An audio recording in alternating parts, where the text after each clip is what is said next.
오늘 우리에게 주시는 하나님의 말씀은 시편 69편 1절에서 12절까지 말씀입니다. 시편 69편 1절에서 12절까지 말씀 제가 봉독해 올리겠습니다. 하나님이여 나를 구원하소서. 물들이 내 영혼에까지 흘러들어 왔나이다. 나는 설 곳이 없는 깊은 수렁에 빠지며 깊은 물에 들어가니 큰 물이 내게 넘치나이다. 내가 부르짖음으로 피곤하여 나의 목이 마르며 나의 하나님을 바라서 나의 눈이 쇠하였나이다. 까닭없이 나를 미워하는 자가 나의 머리털보다 많고 부당하게 나의 원수가 되어 나를 끊으려 하는 자가 강하였으니 내가 빼앗지 아니한 것도 물어주게 되었나이다. 하나님이여 주는 나의 우매함을 아시오니 나의 죄가 주 앞에서 숨김이 없나이다. 주 만군의 여호와여 주를 바라는 자들이 나를 인하여 수치를 당하게 하지 마옵소서. 이스라엘의 하나님이여 주를 찾는 자가 나로 말미암아 욕을 당하지 하지 마옵소서. 내가 주를 위하여 비방을 받았사오니 수치가 나의 얼굴을 덮였나이다. 내가 나의 형제에게는 객이 되고 나의 어머니의 자녀에게는 낯선 사람이 되었나이다. 주의 집을 위하는 열성이 나를 삼키고 주를 비방하는 비방이 내게 미쳤나이다. 내가 곡하고 금식하였더니 그것이 도리어 나의 욕이 되었으며 내가 굵은 배로 내 옷을 삼았더니 내가 그들의 말거리가 되었나이다. 성문에 앉은 자가 나를 비난하며 독주에 취한 무리가 나를 두고 노래하나이다. 아멘. 할렐루야. 오늘도 우리를 부르시고 예배받기 합당하신 주님께 모든 영광과 감사와 찬양을 올려드립니다. 오늘도 주님의 말씀을 따라 한 걸음 한 걸음 믿음으로 걸어가는 저와 여러분이 되기를 간절히 소망합니다. 우리가 살면서 많은 복을 받고 또 늘 꽃길만 걷기를 원하겠지만 안타깝게도 모든 인생에는 고난이 있습니다. 나의 삶을 들여다볼 때도 알 수 있듯이 그 누구도 고난을 비켜갈 수도 피할 수도 없습니다. 하지만 성도들이 당하는 고난이 저 세상 사람들과는 다른 것은 우리의 고난에는 목적이 있고 계획이 있다는 것입니다. 단순히 누군가의 실수나 잘못 혹은 불행에 의한 고통이 겪는 것이 아니라 하나님의 계획을 이루어가는 과정 속에서 하나님의 선하신 뜻이 있다는 것입니다. 그래서 방향을 잃어버려서는 안 된다는 것인데, 특별히 우리 예수 그리스도를 따르는 제자로서 고난은 우리의 신앙을 시험하고 또 성장시켜가는 좋은 기회라고 할 수 있습니다. 보통 참된 신앙은 역경 속에서 피어난다라고 말을 하지요. 역경 속에서 참빛을 발하게 된다는 겁니다. 반대로 가짜 신앙은 역경을 마주하게 되면 그 즉시 포기하고 떠나게 됩니다. 더 이상 이것이 내게 유익하지 않다라는 생각에 신앙을 포기해버리고 마는 것입니다. 이것이 돌짝밭 같은 마음이라 할 수 있습니다. 하나님 앞에 뿌리를 내리고 자라나서 열매를 맺어야 하는데 뿌리를 내리지 못하니 작은 바람에도 금세 흔들려져 버리고 쓰러지고 마는 것이지요. 그러나 우리의 믿음의 신앙의 선배들은 어떠하였습니까? 고난과 시련과 핍박 속에서도 그들은 끝까지 신앙을 지켜나갔습니다. 그건 고난이 견딜만 해서도 아니고 또 믿음이 고통을 덜어주었기 때문도 아닙니다. 다만 이 모든 과정 속에서도 하나님의 선하신 계획이 있을 것을 믿고 그 약속의 뿌리를 내렸기 때문에 변함없이 믿음의 길을 걸어갈 수 있었던 것입니다. 지난주에도 잠깐 말씀을 나누었는데 오병이어의 기적을 베푸셨던 예수님께서 서둘러 제자들을 바다로 내보내셨지요. 그리고 당신은 산으로 가셔서 그곳에서 기도를 하셨습니다.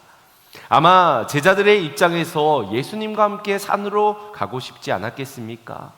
그건 산이 좋냐 바다가 좋냐의 문제가 아니라 또 바다로 가게 되면 풍랑을 만날 것을 예측을 했기 때문이 아니라 바로 직전에 말로 설명할 수 없는 오병이어의 기적을 베푸셨던 그 예수님의 기적을 보았기 때문에 한시라도 그 예수님과는 떨어지고 싶지 않았을 것이기 때문입니다. 하지만 예수님께서는 이것을 허락하지 아니하시고 제자들을 바다로 나가게 하셨습니다. 그런데 그 배가 얼마 가지 못해서 풍랑을 만나서 죽음의 어려움 가운데 놓여지게 된 것입니다. 원래 어부였던 제자들이잖아요. 그들도 당황해서 어쩔 줄 모를 만큼 배는 성난 파도에 부딪힐 때마다 정신을 차릴 수가 없었을 것입니다. 그들에게 아마 이런 마음이 있지 않았을까요? 예수님이 하나님의 아들이신데 우리가 바다로 갔을 때 풍랑을 만나게 될 것을 정말 모르셨을까? 정말 모르고 우리를 보내신 건가? 왜 우리를 산으로 데려가시지 않고 우리만 바다로 보내신 것이지? 이와 같은 온갖 의문이 가득 찬 질문들을 던져보면서 제자들의 얼굴은 아마 절망 그 자체였을 것입니다.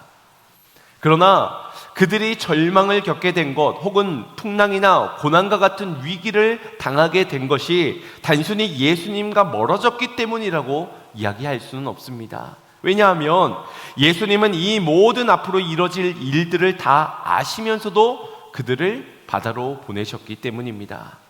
마태복음 14장 22절 말씀을 보시면 예수께서 즉시 제자들을 재촉하사라고 기록하고 있습니다. 즉, 다 아시고도 즉시 재촉하사, 억지로 보내셨다라는 말입니다. 예수님과 멀어졌기 때문이라고 한다면 예수님이 아무리 우리를 재촉한다 하더라도 거절해야 되겠지요. 주님, 난 못 갑니다. 난 주님과 같이 산으로 죽어도 가야 되겠습니다. 라고 고집을 부렸어야 되겠지요. 예수님이 아무리 명령하셔도 불순종한다라는 겁니다. 다른 말로는 교회가 가장 안전하니, 예배를 드릴 때가 가장 행복하니 나는 절대 세상에 나아가지 않겠습니다 라고 말하는 태도와 다르지 않다라는 겁니다. 그럼 세상은 누가 변화시킨단 말입니까? 누가 세상에 나아가서 복음을 증거한단 말입니까? 우리가 이 사건 속에서 이해하고 기억해야 하는 것은 고난은 피할 수 없다 하지만 그 모든 역경과 시련 속에서도 하나님의 선하신 목적이 있다라는 사실은 기억해야 할 것입니다. 그럼 어떤 목적일까요? 한 4가지 정도를 추려볼 수 있을 것 같습니다. 첫 번째, 오병이어의 기적이 신앙생활의 전부라고 생각해서는 안 되기 때문입니다. 그들이 추구해야 할 신앙의 가치가 성공과 부귀와 영화, 그것이 아니라는 것을 이 풍랑을 통해서 알게 하시는 것이지요. 두 번째, 고난은 아무리 능력이 있는 사람이라 할지라도, 심지어 믿음이 있는 자라고 할지라도 고난을 피할 수 없다는 것과 그 시간은 꼭 내가 뭔가를 잘못했기 때문에 실수해서 혹은 내가 징계를 받는 것 때문에가 아닐 수 있다는 것입니다. 세 번째, 다만 그때가 우리가 의지해야 할 분은 하나님이심을 알고 또 예수님만이 우리의 참 구주 되심을 믿어야 하는 순간이다라는 것입니다. 그것을 믿게 하기 위해 고난을 허락하여 주셨다. 마지막 4번째는 그러한 믿음으로 자라나 결국 다시금 바다 건너편으로 가서 세상으로 나아가서 간증의 주인공으로 은혜를 받은 만큼 복음의 증인으로서 굳건히 서야 하는 목적을 위해서 그리 하셨다라는 것입니다. 물론 말씀드린 이 4가지로 하나님의 모든 마음과 생각과 계획, 뜻을 제안하거나 또 설명을 드릴 수는 없을 겁니다. 그럼에도 분명한 한 가지는 고난 중에도 우리를 향한 하나님의 선하신 뜻이 있다라는 사실입니다. 이것을 믿는 것이 굉장히 중요합니다. 나의 목적은 없다 하더라도, 나는 피하고 싶은 과정이라 할지라도 하나님의 목적을 안다면 우리가 바다를 항해하면서 지금은 닷을 내려야 될 때인지 아니면 올려야 될 때인지를 알 수 있을 것이고, 바람의 방향을 알아야 지금은 돛을 펴든지 아니면 내리든지를 할 수 있지 않겠습니까? 그래서 곤고한 날이 이르기 전 너희는 너희 창조주 하나님을 알라라고 말씀하신 겁니다. 곤고한 날은 반드시 우리에게 찾아올 것이기 때문에, 그러나 너희가 알게 된 그 하나님, 그 하나님을 믿게 되었을 때 곤고한 날이 이를 때 그분을 바라볼 수 있게 되기 때문입니다. 사랑하는 성도님 여러분, 곤고한 날이 이르기 전 창조주 하나님을 깊이 알아가시기를 바랍니다. 그리고 반드시 선한 목적이 있음을 믿으면서 곤고한 날을 넉넉히 이겨가는 성도님들 되시기를 바랍니다. 예수님께서 마태복음 16장 24절에 나를 따라오려거든 자기를 부인하고 자기 십자가를 지고 나를 따르라 말씀하셨습니다. 자기를 부인하는 것도 힘든 일인데 자기 십자가도 지고 쫓으라 하니 얼마나 힘들겠습니까? 그러나 주님을 따르고자 하는 이 목적을 놓칠 수 없는 인생들은 피할 수 없는 그 힘든 과정과 관문들을 지나가야 한다는 것입니다. 더 큰 목적이 있기 때문입니다. 또 요한복음 16장 33절에 너희가 세상에서는 환난을 당하나 담대하라 내가 세상을 이겼노라 하시면서 세상에서 환난을 당하는 것은 마치 자연스러운 과정처럼 설명을 하고 계시지요. 하지만 목적은 환난을 당하는 것이 목적이 아닙니다. 고통을 당하는 것이 목적이 아니라 그 속에서 담대하라는 것입니다. 내가 승리하였으니 승리하신 그 주님을 믿고 담대히 걸어가라고 우리를 재촉하시는 것입니다. 이것이 바로 고난의 이유입니다. 일어나 걸어라 내가 새 힘을 주리니 일어나 너 걸어라 내 너를 도우리. 고통을 당하고 넘어뜨리는 것이 목적이 아니라는 겁니다. 새 힘을 주시고 도와주시는데 왜 새 힘을 주시고 왜 도와주시느냐? 목적은 우리가 일어나서 하나님의 선한 뜻을 이루기 위해 걸어가라고. 그래서 새 힘을 주시기도 하시고 우리를 도와주시기도 하시는 것입니다. 사랑하는 성도 여러분, 곤고한 나를 피할 수는 없겠지만 언제나 믿음으로 내게 새 힘을 주시고 나를 도와주시는 그 주님을 바라볼 수 있는 저와 여러분이 되기를 간절히 소망합니다. 우리가 하나님의 선하신 뜻을 놓치고 살아가게 되면 마주하는 고난들마다 억울한 일이 한두 가지가 아닐 겁니다. 왜 내가 이런 문제를, 왜 내가 이런 억울한 취급과 대우를 당해야 하는지, 왜 많고 많은 사람 중에 하필 내가 이런 일에 걸리고 마는 것인지 도통 이해가 되지 않아서 억울할 것입니다. 어쩌면 우리에게 있어서 가장 큰 고난은 고통의 크기 여부를 떠나서 원인을 알 수 없는 고난, 까닭이 없는 시련을 당할 때 혹은 억울한 일을 당할 때가 아닐까 싶습니다. 말도 안 되는 억측과 누명 속에서 오해를 당하거나 억울한 일을 받게 되면은 밥이 넘어가지도 않고 밤에 잠도 잘 청할 수가 없게 되지요. 오늘 본문의 시편 69편의 시인이 바로 그러한 상황처럼 보입니다. 먼저 1절 2절 말씀을 보시면 하나님이여 나를 구원하소서 물들이 내 영혼에까지 흘러들어왔나이다. 나는 설 곳이 없는 깊은 수렁에 빠지며 깊은 물에 들어가니 큰 물이 내게 넘치나이다 라고 말합니다. 깊은 수렁에 빠져있다. 스스로의 힘으로는 도저히 빠져나갈 수 없는 그런 수렁에 빠졌다라고 말하며 곤고한 지경에 놓여져 절규하고 있는 시인의 모습이 그려지고 있습니다. 특별히 자신의 상황을 물들이 내 영혼을까지 흘러들어왔다라고 표현을 하고 있는데, 여러분 물의 이 수치를 정하는 단위는 이렇게 복수 형태인 물들이라고 표현하지 않습니다. 몇 리터라든지 어떤 양을 가리킬 수 있는 수치 단위를 말하지 물들이라는 복수 형태를 띠지 않는데, 그럼에도 물들이라고 표현하는 것은 빠져나갈 수 없는, 틈이 없는 만큼 물이 자신에게로 쏟아져 덮쳐졌고 그로 인해 숨조차 쉴 수 없는 고통스러운 상태라는 것을 자신이 묘사하고 있는 것입니다. 이러한 절규를 하고 있다고 해서 그 사람이 믿음이 없는 사람인가? 결코 그렇지 않습니다. 하나님은 우리의 마음을 다 감찰하는 분이시지요. 그러니 우리의 작은 신음 소리에도 듣고 응답하시는 분이십니다. 그분 앞에 아뢰지 말아야 할, 쏟아놓지 못할 우리의 마음은 없습니다. 오히려 말 못할 비밀이 있어서 감추거나 숨기는 모습이 믿음 없는 모습이라 할 수 있습니다. 힘든 마음을 하나님 앞에 솔직하게 쏟아 놓으며 주의 도우심을 구하시기를 바랍니다. 그때에 주님께서 도우시고 은혜를 주실 줄로 믿습니다. 주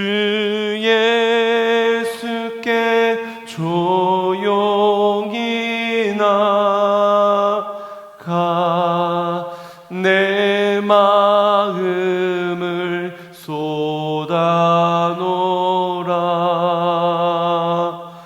늘은 미리 보시는 주님,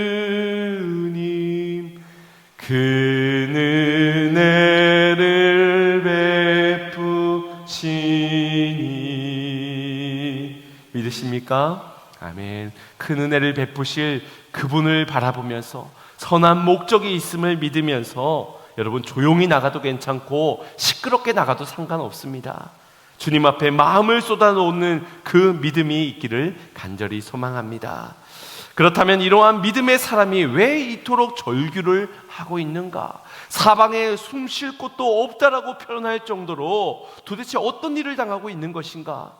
앞서 말씀드린 대로 가장 극심한 고통을 주는 억울한 일을 당했기 때문으로 보입니다. 우리 4절 말씀을 합독하겠습니다. 시작. 까닭 없이 나를 미워하는 자가 나의 머리털보다 많고 부당하게 나의 원수가 되어 나를 끊으려 하는 자가 강하였으니 내가 빼앗기지 아니하는 것도 물어주게 되었나이다. 여러분, 내가 빼앗기지 아니하는 것도 물어주는 상황. 내가 한 게 아닌데, 내가 책임져야 될 일이 아닌데도 내가 해야만 한다. 여러분, 이게 이해가 되어지십니까? 납득이 되어집니까? 마치 고구마를 100개를 먹은 것 같이 답답하게 느껴지시죠? 내가 하지도 않은 그 일을 내가 책임을 져야 한다니 어떻게 이러고 가만히 있을 수가 있겠습니까? 시인이 지금 느껴지는 그 답답함은 까닭 없이 나를 미워하는 자가 나의 머리털보다도 많다. 사람의 머리카락 숫자가 평균적으로 한 10만 가닥 정도가 된다고 합니다. 물론 다 좀 저마다의 오차 범위들이 있겠지만 그만큼 자신을 미워하는 이들이 많다라고 말합니다. 또 부당하게 나의 원수가 되어 나를 끊으려 한다. 차라리 내가 뭔가를 잘못했다면 내가 뉘우치기도 하고 내 업적이라고 생각하기도 할 텐데 이런 부당한 일을 당하니 원통하고 억울하고 답답하지 않을 수가 없는 겁니다. 세상에서는 이렇게 당하는 사람이 바보같이 느껴질 수 있겠지만 그 사람의 처지에 놓여지게 된다면 절규할 수밖에 없는 것이지요. 안타깝게도 우리가 세상에서 살아가는 동안 이와 같은 부당한 일을 당할 때가 많이 있습니다. 까닭 없이 그리고 부당하게 모든 책임이 내게 떠넘겨져 억울한 피해를 당해야만 하는 순간들 말입니다. 특히나 우리가 그리스도인으로 살아가면서 거룩을 위해 말씀을 쫓으면서 정직하고 신실하게 살아가다 보면 이런 부당한 일을 당할 때가 참 많습니다. 왜냐? 저들은 속임수를 써서라도 어떻게든 빼앗으려 하고 거짓말을 해서라도 어떻게든 이익을 취하려 하고 그런 이들도 공존하며 살아가는 세상은 깨어진 세상의 구조이기 때문입니다. 그러니 정직하게 살아가는 자는 손해를 볼 수밖에 없는 것이지요. 어쩌면 이것이 우리 그리스도인들의 피할 수 없는 숙명과도 같아 보입니다. 지난주 악인들의 특징에 대하여서 5가지 정도로 나누었는데 기억하십니까? 어떤 것들이 있었죠? 저들은 뒤에서 거짓말로 사람들을 선동한다고 하였습니다. 또 혀를 날카롭게 연마하여서 죽이는 말들을 쏟아놓는다고 하였지요. 그러면서도 뒤에 몰래 숨어서 의인을 향하여 화살을 쏘고도 두려워할 줄을 모른다. 하나님을 의식하는 시선이 없다라고 하였습니다. 그런데 그런 그들이 화살을 쏘는데 어찌 억울하지 않을 수 있단 말입니까? 원인을 알 수 없는 비방이 지금 다윗을 이토록 괴롭고 절규하게 만든 것입니다. 그런데 그가 마주한 이 모든 고난과 고통이 바로 예수님이 당하실 고난을 예표하는 것이었습니다. 누구보다도 심한 모욕과 부당한 억울한 대우를 받으신 것이 우리 예수님이 아니십니까? 죄가 없으신 그분께서 극악무도한 범죄자 취급을 받으며 모든 조롱과 멸시와 수치를 받으셨지요. 그렇게 죄 없으신 그분이 우리의 죄를 대신하여 십자가를 지셨습니다. 실제로 시편 69편은 신약 성경에서 가장 많이 인용되어지는 시편 중 하나로서 예수님이 공생의 기간 중에 이 본문의 말씀을 가지고 직접 혹은 간접적으로 예수님에 대해 이야기한 구절이 무려 7구절이나 있습니다. 그 대표적인 예로 예수님께서 요한복음 15장 25절에 이렇게 말씀하셨습니다. 합독하겠습니다. 그러나 이는 그들의 율법에 기록된 바 그들이 이유 없이 나를 미워하였다 한 말을 응하게 하려 함이라. 아멘. 억울하게 비방을 받으시고 십자가를 지시면서 걸어가신 예수님께서 자신에게 일어났던 일에 대해 설명하시면서 이 본문을 자주 인용하신 것입니다. 본문 4절의 말씀이지요. 그들이 이유 없이 나를 미워하였다. 그러니 다윗이 지금 당하고 있는 이 비방은 장차 오실 메시아, 오실 예수 그리스도가 받으실 고난을 예표하고 있는 것입니다. 다윗이 이것을 온전히 이해하고 깨달아져서 고백을 한 것은 아니지만 그의 안에 있던 성령님께서 이끌어 고백하게 하시면서 예수 그리스도의 고난을 지금 예표하고 있는 겁니다. 그가 말하길 내가 당하는 비방이 바로 주님을 위하여 살아갈 때 당하는 비방이었다라는 고백을 하게 됩니다. 우리 7절 말씀 합독하겠습니다. 내가 주를 위하여 비방을 받았사오니 수치가 나의 얼굴에 덮였나이다. 아멘. 얼마든지 수치를 피할 수도 있었습니다. 마음만 먹으면 이까짓것 수치 내가 항변하고 변명하고 또 토로해가지고 힘을 통해서라도 내 얼굴에 저 수치가 덮지 못하도록 할 수 있었다는 말입니다. 하지만 주를 위하여 이 모든 비방을 받았다. 이것이 예수님이 당하신 비방과 같다라는 의미입니다. 그분이 예수님이 받으신 그 고난과 내가 받는 이 비방이 같다. 예수님은 죄인들을 사랑해 주셨고 죄인들의 또 병자들의 가난한 자의 세리와 과부와 또 창기들의 친구가 되어 주셨습니다. 그런데 오히려 그 행동이 유대 지도자들로 하여금 여러 비방들을 받게 만들었습니다. 뿐만 아니라 예수님은 율법을 온전하게 지키며 안식일을 말씀대로 지켜 나아가셨지만 그런 예수님을 사람들은 부당하다 말하며 비방하였습니다. 죄 없으신 그분이 하늘 영광의 보좌를 버리고 이 땅 가운데 오시어서 하나님을 위하여 하나님의 뜻대로 순종하며 걸어간 그 길에서 왜 이런 비방을 당하셔야만 하겠습니까?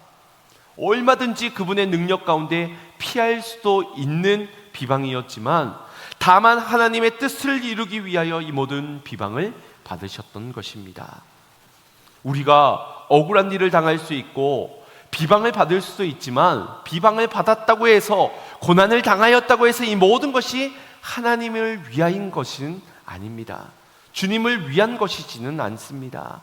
오늘날 한국교회가 많은 비방을 받고 있는 것은 교회가 말씀대로 살아가서가 아니라 말씀대로 살아가지 않아서인 경우들이 많지 않습니까?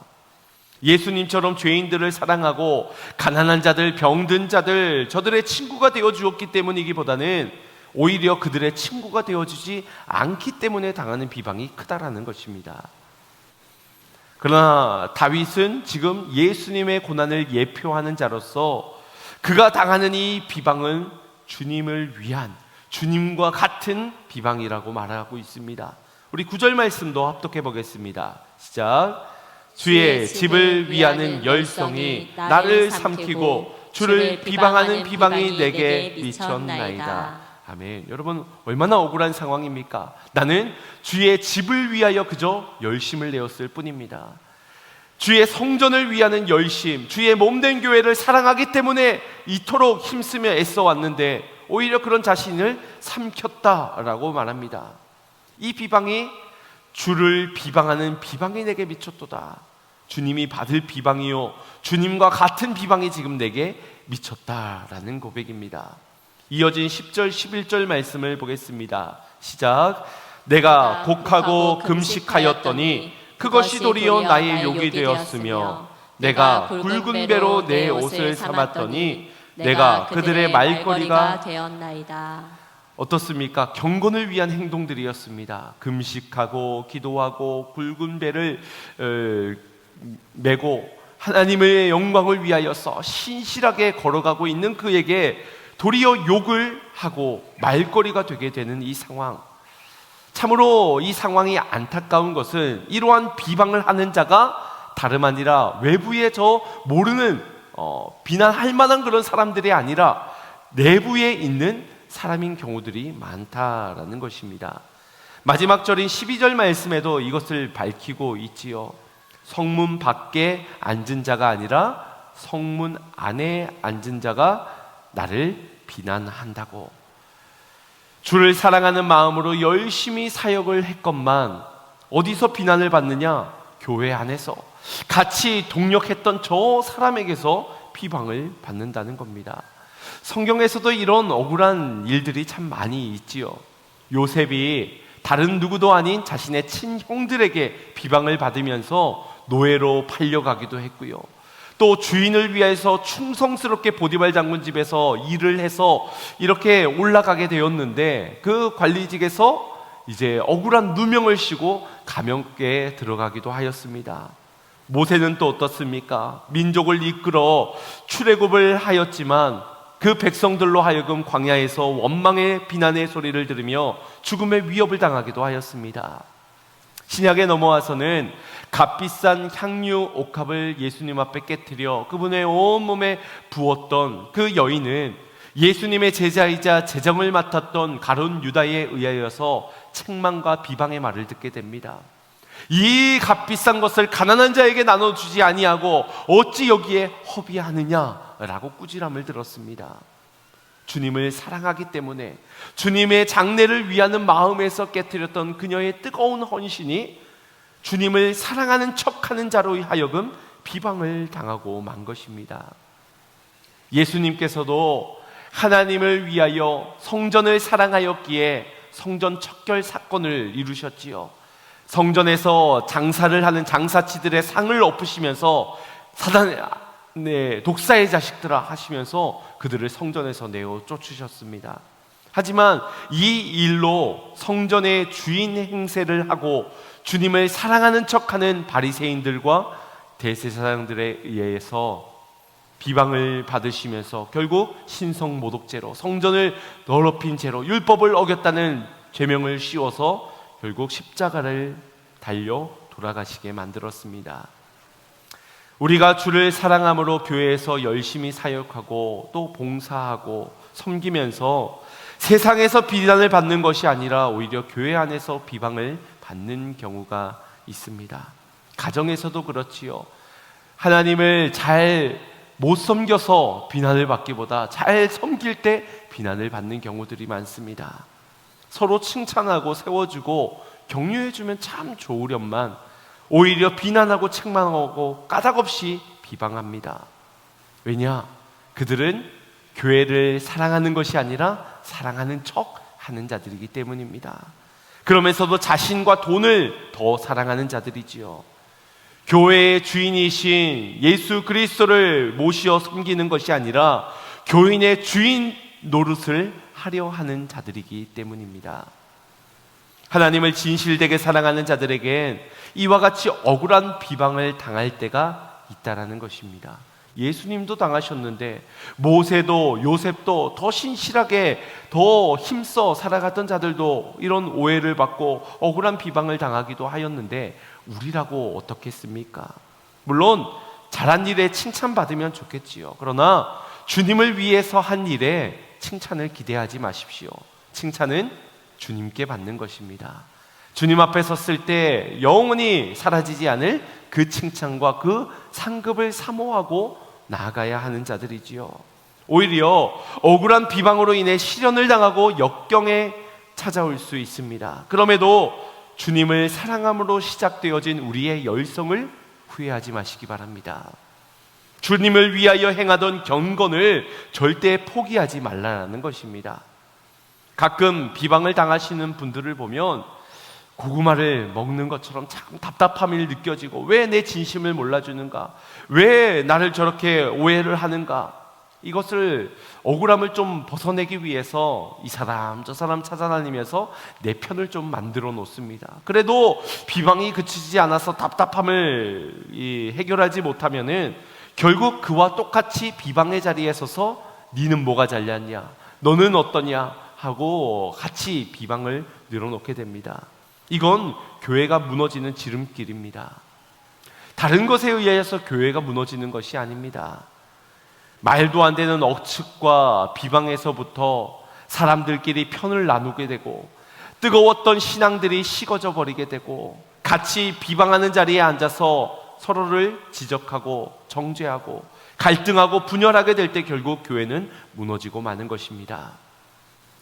우리가 억울한 비방을 당할 수 있으나 그때에 우리의 마음을 쏟아놓아야 하는 자리는 그들의 면전이 아니라 하나님 앞인 줄로 믿습니다. 같이 비방을 쏟아내는 것이 아니라 기도를 하나님 앞에 쏟아놓아야 한다는 것입니다. 특별히 시인은 먼저 이러한 기도를 하나님 앞에 올려드리고 있습니다. 6절 말씀 합독해 보겠습니다. 시작. 주 만군의 여호와여, 주를 바라는 자들이 나를 인하여 수치를 당하게 하지 마옵소서. 이스라엘의 하나님이여, 주를 찾는 자가 나로 말미암아 욕을 당하게 하지 마옵소서. 아멘. 교회 안에서 서로가 서로를 향하여서 비방을 하게 되었을 때 가장 크게 피해를 보는 사람은 누구일까요? 아마도 가장 연약한 자일 겁니다. 다시 말해서 교회를 얼마 다니지 않은 초신자들, 그리고 다음 세대들, 이제 믿음이 자라나는 그들입니다. 안 보는 듯 보이지만 다 보고 있고 다 듣고 있고 다 이해하고 느껴지고 있는 것이지요. 어제까지 교회를 잘 다니셨던 저분이 비방을 당하고 있는데 처음은 의아해하겠지요. 그런데 그 사람도 똑같이 비방을 하면서 서로를 물러뜯고 편이 갈라지고 그 모습을 보면서 알게 모르게 상처를 받고 실족을 당하게 되는 것입니다.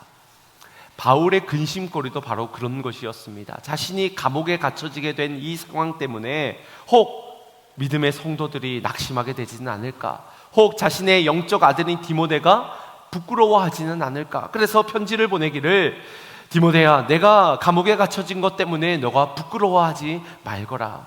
이것은 오히려 영광스러운 일이다 라고 설명하기도 하였습니다. 시인은 지금 자신처럼 하나님을 바라보며 경건에 힘썼던 사람들이 혹 자신의 이 일 때문에 수치를 당하거나 욕을 당하는 일이 없을까 기도를 드리고 있습니다. 자신의 일에 다른 사람의 신앙의 걸림돌이 되지는 않을까, 혹 자신처럼 무고한 자들이 박해를 받지 않기를 간절히 바라는 마음에서 중보기도를 드리고 있는 것입니다. 여러분, 이것이 성숙한 자의 모습이 아니겠습니까? 내가 억울하다고, 내가 분통하다고, 내가 답답하다고 같이 비방을 늘어놓으면서 누군가 한 사람이라도 실족하더라도 상관없이 내 마음 시원하고자, 내 누명 좀 벗어내고자, 그것이 우리의 목적이 아님에도 그리 행한다면 어찌 그것이 성숙한 자의 모습이라 할 수 있겠습니까? 모세가 중보 기도를 드렸던 것처럼 십자가에서 저들이 하는 일을 알지 못하나이다, 저들의 죄를 용서해 달라고 기도하셨던 예수님의 기도가 바로 그러한 기도이지요. 이것이 바로 진정 주님을 사랑하고 주님을 위한 열성을 낸 자의 아름다운 모습인 줄로 믿습니다. 우리가 놓치지 말아야 할 목적이자 방향이라는 것입니다.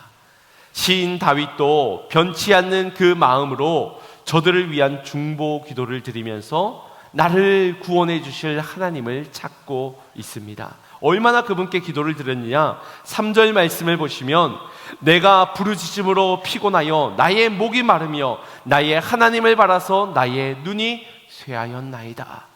기도 몇 번 하다가 싸우러 가는 것이 아니라, 내가 할 만큼 했다, 이제는 못 참는다, 싸우러 가는 것이 아니라 하나님 앞에 다 쏟아놓으면서 얼마나 애타게 하나님을 찾고 부르짖었던지 목이 마를 정도로, 목이 쉬어질 정도로 그가 얼마나 주님의 응답을 간절히 바라며 울고 불었는지 눈이 쇠하여질 정도였습니다. 그만큼 다윗이 마주한 고난이 컸다라는 것이지만 예수님의 고난을 예표하는 자로서 겟세마네 동산에서 끝까지 순종하기 위하여, 끝까지 하나님의 뜻을 이루기 위하여 몸부림쳤던 예수님의 모습을 그대로 보여주고 있는 것입니다. 사랑하는 성도 여러분, 우리 그리스도인의 삶은 결코 평탄하지 않습니다. 때론 모함을 받기도 하고 억울한 일을 당하기도 합니다. 그러나 우리의 마음만은 평안한 것은 주님이 세상을 이기셨기 때문입니다. 주님이 우리의 그 고난을 다 알고 계시고 반드시 역정케 하실 것이기 때문입니다. 억울한 일을 당할 때 여러분, 그 억울함에 주목하지 마시고 하나님의 선한 목적을 주목해 보시기 바랍니다. 그리고 기도를 쏟아놓으면서 응답하실 그 하나님의 손길을 바라보시기를 바랍니다. 억지로 참으라는 것이 아니라 하나님을 바라보며 인내함을 통하여서 하나님 앞에 쏟아놓고 주의 응답을 경험하는 인생이 되어야 한다는 겁니다.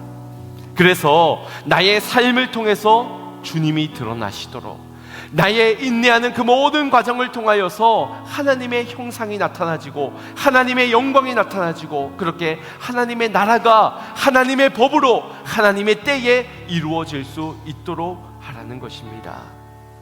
고된 시련과 억울한 비방 가운데서도 언제나 하나님을 향한 진실한 마음이 변하지 말고 늘 예수님의 형상을 드러내 보이는 양문의 모든 성도님들이 되시기를 주님의 이름으로 축원드립니다. 우리 말씀 생각하시면서 찬양 고백 올려드리겠습니다. 어떠한 상황이 와도, 어떠한 역경과 고난이 온다 하더라도 주님, 난 언제나 주님을 바라보겠습니다. 우리 함께 찬양하겠습니다. 하나님의 사랑을, 하나님의 사랑을 사모하는 자, 하나님의 평안을 바라보는 자, 너의 모든 것 창조하신 우리 주님이 너를 얼마나 사랑하시는지 믿어 의심치 않습니다. 하나님께 찬양과 경배하는 자, 하나님의 선하심을 닮아가는 자, 너의 모든 것 창조하신 우리 주님이 너를 자녀 삼으셨네. 하나님 사랑해, 하나님 사랑의 눈으로 너를 어느 때나 바라보시고, 하나님인 자 한 귀로서 언제나 너에게 기울이시니 어느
조금의 억울함도 참지 못하는 우리의 인생 가운데서 여러분, 우리가 하는 일이, 우리가 걷고자 하는 그 걸음들이 정말 주님을 위한 것이었다면 주님처럼 해야 하지 않겠습니까? 억울하다고, 분통하다고, 화가 난다고 같이 비방하는 자리에 서는 것이 아니라, 저주의 말들을 쏟아놓는 것이 아니라 예수님처럼 겟세마네 동산에서의 기도를 주님 앞에 드려야 하지 않겠습니까? 하나님의 선한 목적이 있음을 믿습니다. 그러나 주님, 이 괴로움을 주님 아시오니 주여 나의 마음을 꼬매어 주시고 나의 마음을 치유하여 주시고 나로 하여금 회복하여 일어나 다시금 걸어갈 수 있는 자가 되게 하여 달라고 주님 앞에 쏘아나 놓아야 하지 않겠습니까? 하나님의 선한 목적이 있기 때문에 반드시 일어나야 할 줄로 믿습니다. 그리고 다시 걸어가야 할 줄로 믿습니다. 주여, 다시 한 번 더 일어나 주님의 영광을 위하여 자기를 부인하고 자기 십자가를 지고 주님을 쫓는 자가 되게 하여 주시옵소서. 우리 함께 주여 한번 부르짖고 기도하겠습니다. 주여,